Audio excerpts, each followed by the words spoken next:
Nah, untuk menaklukkan, mengatasi kekhawatiran yang ditanamkan oleh setan seperti ini, maka 3 hal tadi yang harus kita ingat.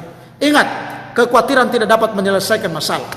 Kekhawatiran tidak dapat menolong kita. Kekhawatiran tidak dapat meluputkan kita dari persoalan-persoalan yang kita alami. Kekhawatiran tidak dapat menjawab setiap pergumulan, persoalan, masalah-masalah yang kita alami. Tidak.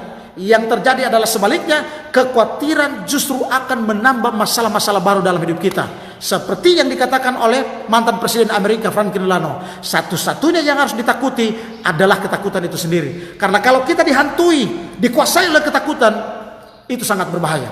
Yang kedua, untuk mengatasi kekhawatiran dan ketakutan yang berlebihan, yang kedua, kita harus tahu berapa nilai diri kita di hadapan Tuhan.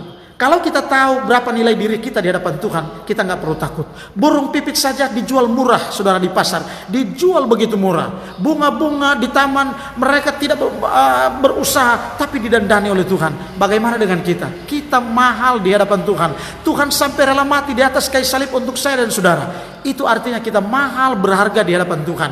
Dan kalau kita berharga di hadapan Tuhan, bagaimana mungkin Tuhan biarkan kita? Bagaimana mungkin Tuhan tinggalkan kita? Manakala kita bermohon, meminta pertolongan Tuhan, kita sebagai anak, kita berkata, Tuhan jangan biarkan saya, Tuhan tolonglah saya, Tuhan selamatkan saya. Kita merendahkan diri sama seperti seorang anak yang membutuhkan pertolongan Bapa kita. Saya percaya Tuhan tolong kita, karena kita berharga. Kita diciptakan seturut rupa dan gambar Dia yang adalah Bapa kita. Yang ketiga, untuk bisa menaklukkan kekhawatiran dan ketakutan yang terjadi secara berlebihan dalam diri kita, yang ketiga, kita harus tahu siapa yang menjamin kita. Siapa yang menjamin kita? Yang menjamin kita adalah Tuhan.